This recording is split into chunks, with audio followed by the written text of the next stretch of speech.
नमस्कार।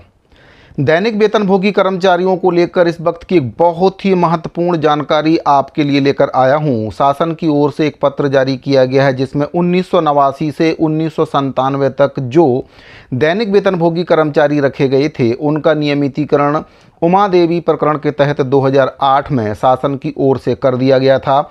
और उस समय एक पत्र सामान्य प्रशासन विभाग के द्वारा जारी किया गया था जिसमें कहा गया था कि नियमितीकरण की प्रक्रिया केवल एक बार के लिए है और इसके बाद अनियमित के तौर पर श्रमिकों को, कर्मचारियों को नहीं रखना है और ऐसी नियुक्तियां अवैध मानी जाएंगी।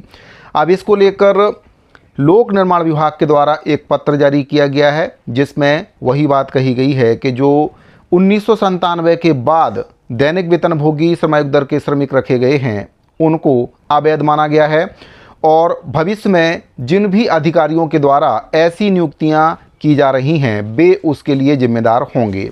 साथियों, ये केवल एक ही विभाग का मामला नहीं है क्योंकि 1997 के बाद बहुत से विभागों में अवैध नियुक्तियां की गई हैं जिसमें दैनिक वेतनभोगी कर्मचारी भी हैं, श्रमायुक्त दर के श्रमिक भी हैं, कलेक्टर दर के कर्मचारी भी शामिल हैं।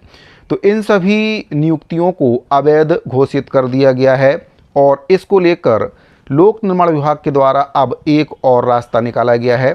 अब जो भी विभाग में नियुक्तियां होंगी वे प्लेसमेंट के माध्यम से की जाएंगी, ना ही उनको कलेक्टर दर पर रखा जाएगा, ना ही उनको दैनिक वेतनभोगी कर्मचारी के रूप में रखा जाएगा और ना ही श्रमायुक्त दर के श्रमिक के रूप में रखा जाएगा। साथियों, ये केवल एक ही विभाग का मामला नहीं है। धीरे धीरे हो सकता है, मैं यहाँ पर एक बार फिर से बोलना चाहूँगा, हो सकता है कि ये और भी विभागों में मामला पहुँच जाए, क्योंकि जब एक विभाग के लिए इस प्रकार की व्यवस्था बनाई जा रही है तो फिर बाकी विभाग भी इसका अनुसरण कर सकते हैं। और मैं आपको बताना चाहूँगा 1997 तक के जो दैनिक वेतनभोगी कर्मचारी थे उनका नियमितीकरण हो गया था और उसके बाद फिर से जो दैनिक वेतनभोगी कर्मचारी हैं, श्रमयोगी दर के श्रमिक हैं, कलेक्टर दर के कर्मचारी हैं, इनको विभाग में रखा जाने लगा और इनको विभाग से सीधे वेतन मिलता है। इसी वजह से अब ये कर्मचारी फिर से नियमितीकरण की मांग कर रहे हैं जो कि सरकार के लिए एक बड़ा सिरदर्द साबित हो रहा है। कई कर्मचारियों के द्वारा इसको लेकर कोर्ट केस भी किया गया है नियमितीकरण को लेकर।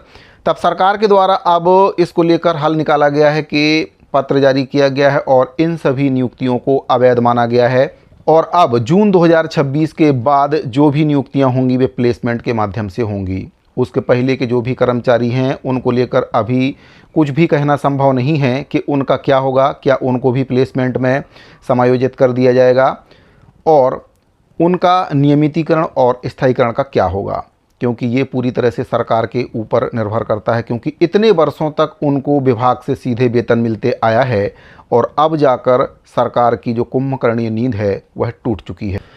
तो साथियों, इसको लेकर लोक निर्माण विभाग के द्वारा जो पत्र जारी किया गया, सबसे पहले आपको उसके बारे में बताना चाहूँगा कि उसमें क्या कुछ कहा गया है।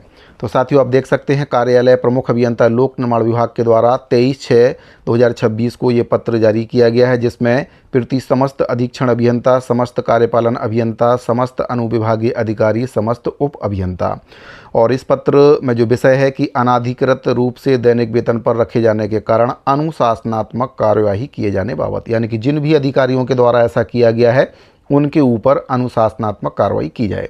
इस पत्र में कहा गया है कि छत्तीसगढ़ शासन सामान्य प्रशासन विभाग मंत्रालय रायपुर के परिपत्र दिनांक 5/3/2008 के द्वारा दिनांक 1/1/1989 से 31/12/1997 तक की अवधि में नियुक्त दैनिक वेतनभोगी तदर्थ नियुक्त कर्मचारियों का नियमितीकरण हेतु जारी निर्देश की कंडिका 5 में ये उल्लेख किया गया है कि भविष्य में दैनिक वेतनभोगी तदर्थ कलेक्टर दर पर अनियमित नियुक्तियां नहीं की जाएंगी, यानी कि किसी भी प्रकार से अनियमित कर्मचारियों को भर्ती नहीं करना है, क्योंकि 1997 तक के जो दैनिक वेतनभोगी कर्मचारी थे उनका नियमितीकरण सामान्य प्रशासन विभाग के आदेश 2008 के तहत कर दिया गया था। लेकिन अक्सर ये देखा जा रहा है कि 2008 में जो नियमितीकरण हुआ था 1997 तक के दैनिक वेतनभोगी कर्मचारियों का, उसके बाद भी अधिकारियों के द्वारा लगातार दैनिक वेतनभोगी, कलेक्टर दर और श्रमायुक्त दर के श्रमिकों के रूप में जो भर्तियां हैं विभागों में की जा रही हैं। तो अब ऐसे अधिकारियों पर सख्ती विभाग के द्वारा की गई है। विभाग के द्वारा कहा गया है कि उपरोक्त निर्देश के पश्चात विभाग में रखे गए दैनिक वेतनभोगी श्रमिकों के लिए संबंधित उप अभियंता, अनुविभागीय अधिकारी, कार्यपालन अभियंता और अधीक्षण अभियंता संयुक्त रूप से जिम्मेदार हैं। भविष्य में किसी भी प्रकार के दैनिक वेतनभोगी नियमित श्रमिक तदर्थ कलेक्टर दर कार्य पर रखने वाले संबंधित अधिकारीगण उपरोक्तानुसार व्यक्तिगत जिम्मेदार होंगे। प्रमुख अभियंता के द्वारा ये पत्र जारी किया गया है। तो साथियों, दैनिक वेतनभोगी कर्मचारियों को नहीं रखना था। 2008 में जो नियमितीकरण एक बार हो गया था, लेकिन उसके बाद भी विभाग के द्वारा ऐसे कर्मचारियों को काम पर रखा गया जिनकी मनाही थी। तो अब ये पत्र जारी हुआ है कि ऐसी जो भी नियुक्तियां हुई हैं 1997 के बाद वाली, वे सभी नियुक्तियां अवैध मानी जाएंगी। और इसका हल जो लोक निर्माण विभाग के द्वारा निकाला गया है उसको लेकर भी एक पत्र पूर्व में भी जारी किया गया था। मैंने आपको वीडियो के माध्यम से बताया था कि अब 2026 के बाद, जून 2026 के बाद जो भी नियुक्तियां होंगी वह प्लेसमेंट के माध्यम से की जाएंगी। और अभी फ़िलहाल जून 2026 के बाद वालों को प्लेसमेंट पर भर्ती करने का बोला जा रहा है। हो सकता है कि भविष्य में जो अवैध नियुक्तियां हैं उन सभी को प्लेसमेंट के माध्यम से नियोजित कर दिया जाए। इसको लेकर जो पत्र जारी किया गया था उसके बारे में भी आपको बताना चाहूँगा।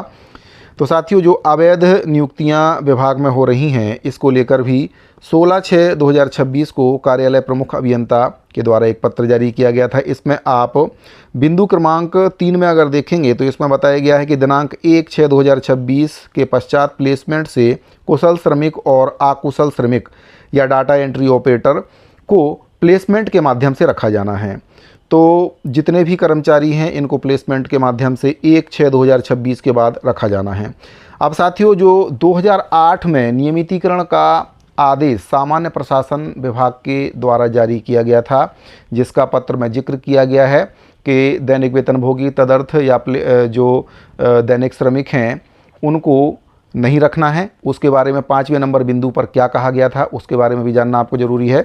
तो साथियों, सबसे पहले आप सामान्य प्रशासन विभाग का ये आदेश देखिए। 5 मार्च 2008 को ये आदेश जारी किया गया था। नियमितीकरण को लेकर ये आदेश जारी किया गया था और केवल एक बार के लिए ये नियमितीकरण किया गया था।